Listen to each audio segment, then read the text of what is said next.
It is a digital way. Chettinad Snacks Online brings the heritage to your doorstep. We connect tiny dots of Chettinad kitchen. Chettinad Snacks Online, the ultimate gateway of heritage-rich homemade products. Chettinad குக்புக்கில் மற்றொரு செட்டிநாட்டு சிறப்பான கல்கண்டு வடை எப்படி செய்கிறதுன்னு பார்க்க போகிறோம். இது ரொம்ப சுலபமாக செஞ்சிடலாம். ரொம்ப பஞ்சு போல் இனிப்பாக அட்டகாசமாக இருக்கும். குழந்தைங்கள்லாம் விரும்பி சாப்பிடக்கூடிய இந்த கல்கண்டு வடை செய்கிறது ரொம்பவே சுலபம். செட்டிநாடு பகுதியில் விருந்துகளில் இது சிறப்பாக பரிமாறுறதுண்டு. கல்கண்டு வடைக்குன்னு ஒரு தனி சிறப்பு இருக்குது. இது கூட நம்ம ஒரு காரசாரமான மிளகு வடை பார்க்க போகிறோம். கல்கண்டு வடை, மிளகு வடை 2 ரெசிபி பார்க்க போகிறோம். இந்த மிளகு வடைக்கு ஆஞ்சநேயர் கோயில் வடை அப்படின்னு சொல்கிறதுண்டு. ஏன்னா ஆஞ்சநேயர் விரும்பி சாப்பிடக்கூடிய மிளகு வடை. இது உளுந்து, மிளகு, சீரகம் இது 3 ஐட்டம் வச்சு தான் நம்ம செய்ய போகிறோம். இது ரொம்ப சுவையாக சுல்லுன்னு நாக்கில் இருக்கிற சுவை மொட்டுக்களை தூண்டி விடக்கூடிய ஒரு அற்புதமான ஒரு மிளகு வடையாக இருக்கும். இது ரசம் சாதம், சாம்பார் சாதம் எது கூட வேணாலும் மேட்ச் பண்ணலாம். சிம்பிளாக ஒரு சூப் கூடையோ இல்லை டீ காஃபி கூடையோ குளிர்காலத்தில் இந்த வடையை பரிமாறினாலும் ரொம்ப அற்புதமாக இருக்கும். ரொம்ப மொறுமொறுன்னு வேணும்னா நல்லா சிவக்க வேக விடலாம். இல்லைனாலும் இந்த மாதிரி தட்டையாக போட்டு எடுத்தோம்னாலும் சாஃப்டாகவும் எடுக்கலாம், மொறுமொறுன்னு விடலாம். 2 விதத்துலையும் செய்யலாம். முதல்ல நம்ம கல்கண்டு வடை எப்படி செய்கிறதுன்னு பார்த்துடலாம். கல்கண்டு வடை செய்கிறது ஒன்றும் கஷ்டம் இல்லைங்க, ரொம்பவே ஈஸியாக செஞ்சிடலாம். மாவு அரைக்கிற பக்குவம் மட்டும் ரொம்ப கவனமாக பார்த்துக்கணும். மெதுவடைக்கு மாதிரி இல்லாமல் இது கொஞ்சம் வித்தியாசமாக அரைக்கணும். வீடியோவை ஸ்கிப் பண்ணாமல் பாருங்கள், உங்களுக்கு இது நல்லா புரியும். டீட்டெயிலாக கொடுத்துருக்கேன் இந்த வீடியோவில். இப்போ நான் 1 கப்பு உளுந்து எடுத்திருக்கேன். வெள்ளை உளுந்து 1 கப்பு 225 கிராம். அதுக்கு ஒரு 50லேருந்து 60 கிராம் வரைக்கும் பச்சரிசி. 1 கப்பு உளுந்து எடுத்துட்டிங்கன்னா 1/4 கப்பு பச்சரிசி. இதுதான் இந்த கல்கண்டு வடைக்கான மெஷர்மெண்ட்டு. இப்போ 1 கப் உளுந்து சேர்த்துட்டேன், 1/4 கப்பு பச்சரிசியும் சேர்த்துடுறேன். இதை நான் மிக்சியில் தான் அரைக்க போகிறேன். நீங்கள் கிரைண்டரில் அரைக்கிறதுனாலும் அரைச்சிக்கலாம். இது நல்லா ஒரு 2-3 தடவை கழுவிட்டு 1 மணி நேரம் ஊற வச்சிடலாம். 1 மணி நேரம் ஊறினதுக்கப்புறம் தண்ணியை நல்லா வடித்து எடுத்துருங்க. சுத்தமாக தண்ணியே இருக்கக்கூடாது, கம்ப்ளீட்டாக ட்ரைன் ஆயிடணும். உளுந்து நல்லா உதிராக எடுத்து நம்ம மிக்ஸி ஜாரில் சேர்த்து அரைக்கணும். அப்போ தான் உங்களுக்கு இதில் நம்ம கல்கண்டு சேர்த்து அரைக்க போகிறோம். தண்ணிக்கு பதிலாக கல்கண்டு சேர்க்க போகிறோம். 1 கப்பு உளுந்துக்கு 3/4 கப்பு கல்கண்டு. நான் டைமண்ட் கல்கண்டு எடுத்திருக்கேன். நீங்கள் பெரிய கல்கண்டு எடுத்திங்கன்னா தட்டி எடுத்துக்கோங்க. 3/4 கப்பு கல்கண்டு. 1 கப் உளுந்துக்கு 3/4 கப்பு கல்கண்டு எடுத்திருக்கேன். முதல்ல நான் உளுந்தையும் அரிசியும் ஊற வச்சோம்ல, அதை சேர்த்து ஒரு சுத்து போட்டு எடுத்துகிட்டு வந்துடுறேன். அதுக்கப்புறம் நான் கல்கண்டு சேர்த்துக்கலாம். இது மிக்சியில் சிக்காது. நம்ம கல்கண்டு சேர்த்து அரைக்கிறதுனால பயப்பட வேண்டாம். மிக்சி ஒன்றும் ஆகாது, இலக்கமாக தான் இருக்கும். இப்போ லைட்டாக வாய்ச்சி எடுத்துட்டேன். கொஞ்சம் கல்கண்டு சேர்க்குறேன். இப்போது தண்ணி சேர்க்குற மாதிரி கொஞ்சம் கொஞ்சமாக கல்கண்டை சேர்த்து அரைக்க போகிறோம். அவ்வளோதான். தண்ணியே சுத்தமாக சேர்க்க போகிறதில்ல. ஒரு ட்ராப் கூட தண்ணி சேர்க்கலை. பாதி கல்கண்டு சேர்த்து அரைச்சிட்டேன். இப்போது கொஞ்சம் இலக்கமாக இருக்குது பார்த்தீங்களா.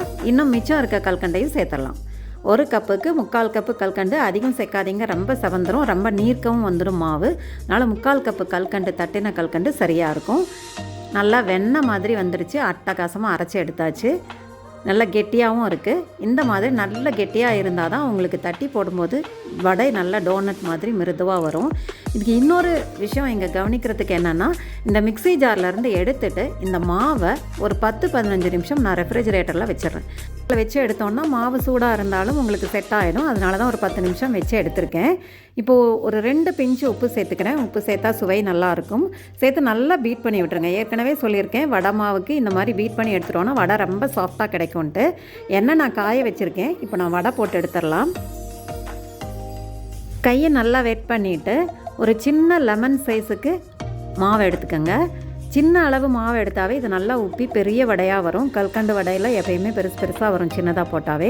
அதனால் நான் மீடியம் சைஸில் 2ம் குட்டியாக 2ம் போட்டு காமிக்கிறேன். எவ்வளோ பெருசாக வருதுன்னு பாருங்கள். ஒரு பேப்பரில் வச்சு தட்டிட்டு நடுவில் ஒரு ஓட்டை போட்டுடலாம். நீங்கள் டைரெக்டாக கையில் போட முடியும் அப்படின்னு சொன்னால் நீங்கள் கையிலேயும் போடலாம். பேப்பர் இல்லாமல் சிலருக்கெல்லாம் எக்ஸ்பீரியன்ஸாக இருந்ததுன்னா கையிலேயே டைரெக்டாக எடுத்துகிட்டு ஓட்டை போட்டுட்டு அப்படியே உள்ளே சேர்த்துருவாங்க. அப்படி இல்லைன்னா நீங்கள் பேப்பரில் வச்சு தட்டிட்டு உள்ளே போடலாம். 2 பெருசாகவும் 2 குட்டியாகவும் உங்களுக்கு போட்டு காமிக்கிறேன். உங்களுக்கு எவ்வளோ பெருசாக வருதுன்னு பாருங்கள். சின்னதாக போட்டாவே உப்பி நல்லா பெருசாக வந்துடும். தீ எப்பயுமே மிதமான தீயில் வைக்கணும். இனிப்பு சேர்த்துருக்கிறதுனால சீக்கிரமாக செவந்து வந்துடும். வெளியில் ரொம்ப கருகிடும், உள்ளே வேகாது. அதனால் எண்ணெய் காஞ்ச உடனே தீயை மிதமான தீயில் வச்சுருங்க. அப்போ ஒரே மாதிரி நிதானமாக வெந்துடும். வெளியில் நல்லா ப்ரௌனாகவும் உள்ளே நல்லா சாஃப்டாகவும் வரும். எண்ணெய் காஞ்ச உடனே மிதமான தீயில் கண்டிப்பாக வச்சிடணும். சிம்மில் வச்சுட்டு நீங்கள் தட்டி போட்டாலும் தப்பில்லை. அப்புறம் வேணும்னா ஜாஸ்தி பண்ணிக்கலாம். ரொம்ப ஹையில் வச்சு இந்த வடை போடக்கூடாது. நல்லா பெருசாக உப்பி அழகாக வந்துருச்சு. நல்லா செவக்க வேக விட்டுடலாம். இது நல்லா ஓரளவு இந்த மாதிரி செவந்து வரணும். மெதுவடைக்கு எடுக்கிற மாதிரி வெள்ளையாக எடுக்கக்கூடாது. இது ஓரளவு செவந்தால் தான் நல்லாயிருக்கும். இது ஈஸியாக செவந்துடும். இனிப்பு சேர்க்கறதுனால சீக்கிரமாக செவந்துடும். செவந்ததுக்கப்புறம் எண்ணெயை வடிச்சிட்டு எடுத்துக்கலாம். இந்த மாதிரி எல்லா வடையும் போட்டு எடுத்துக்கலாம். இந்த மாதிரி பால்ஸாகவும் போடலாம். குழந்தைங்களுக்கு குட்டி குட்டி பால்ஸாகவும் கார்ட்டூன் கேரக்டர்ஸ்லேயோ எதெல்லாம் உங்களுக்கு டிசைன் தெரியுமோ அதெல்லாம் இதில் ஈஸியாக செஞ்சு மிதமான தீயில் பொரித்து எடுத்து கொடுக்கலாம். விரும்பி சாப்பிடுவாங்க. அட்டகாசமான கல்கண்டு வடை, செட்டிநாடு சிறப்பு கல்கண்டு வடை ரெடி ஆகிடுச்சு. மேலே கொஞ்சம் டைமண்ட் கல்கண்டு தூவியிருக்கேன். பார்க்குறதுக்கு அழகாக இருக்கும்னு இந்த மாதிரி செஞ்சு பரிமாறுங்க. முதல்ல ஒரு சின்ன அளவில் செஞ்சு பாருங்கள். ஒரு அரை அழகாக எடுத்து மிக்சியில் அரைச்சி செஞ்சு பாருங்கள். ரொம்பவே ஈஸியான செட்டிநாட்டு கல்கண்டு வடை ரெடி ஆகிடுச்சு. செஞ்சு பார்த்துட்டு எப்படி இருந்ததுன்னு சொல்லுங்கள். அடுத்ததாக நம்ம மிளகு வடை எப்படி செய்கிறதுன்னு பார்த்துடலாம். இதுக்கு நான் வெள்ளை உளுந்து எடுத்திருக்கேன். வெள்ளை உளுந்து, கருப்பு உளுந்து எதில் வேணாலும் செய்யலாம். நான் 1 கப்பு வெள்ளை உளுந்து எடுத்திருக்கேன். அதுக்கு 1 டேபிள் ஸ்பூன் பச்சரிசி சேர்க்க போகிறோம். பச்சரிசி கம்மியாக சேர்த்தா போதும் இந்த மிளகு வடைக்கு. அதனால் கம்மியாக சேர்த்துட்டு கழுவி நல்லா ஊற வச்சிடலாம். 1 மணி நேரம் கழித்து எடுத்துகிட்டு தண்ணியை நல்லா வடிச்சிருங்க. இதுக்கும் தண்ணி சுத்தமாக இருக்கக்கூடாது. கம்ப்ளீட்டாக ட்ரைன் பண்ணிவிட்டு மிக்ஸி ஜாரில் சேர்த்துடலாம். சுத்தமாக தண்ணியே இருக்கக்கூடாது. அதை மட்டும் கவனமாக பார்த்துக்கோங்க. தண்ணி இருந்ததுன்னா ஒரு மாதிரி சாஃப்ட் ஆகிடும், உங்களுக்கு கிறிஸ்பாக வராது. தண்ணி இல்லாமல் எடுத்துகிட்டு ஒரு டேபிள் ஸ்பூன் அளவுக்கு மிளகு சேர்த்துக்கோங்க. உங்களுக்கு காரத்துக்கு தகுந்த மாதிரி. சுள்ளுன்னு வேணால் நிறைய மிளகு சேர்க்கலாம், ஜீரகம் சேர்க்கலாம். ரொம்ப அட்டகாசமாக இருக்கும். மிளகு ஜீரகம் மட்டும்தான் இதுக்கு சேர்க்க போகிறோம்.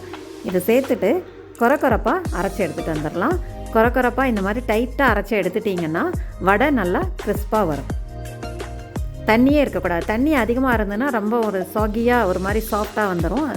மொறுமொறுன்னு வேணும்னா நீங்கள் கொரப்பாக அரைச்சி எடுத்துக்கோங்க தண்ணி இல்லாமல். இந்த வடைக்கு தேவையான உப்பு சேர்த்து ஒரு சுத்தை அரைச்சி எடுத்துட்டேன். இப்போ இதை ஒரு பவுலில் மாற்றிட்டு கொஞ்சம் பெருங்காயம் சேர்த்து நல்லா கலந்து விட்டுடலாம். எண்ணெய் காய வச்சுருக்கேன். அதுக்கு முன்னாடி அதை சின்ன சின்ன உருண்டைகளாக உருட்டி வச்சுக்கலாம். உருட்டிட்டோன்னா ஈஸியாக தட்டி போட்டுடலாம். சின்ன சின்ன உருண்டையாக உருட்டி வச்சுட்டு ஒரு கவரில் எண்ணெய் தடவிக்கங்க.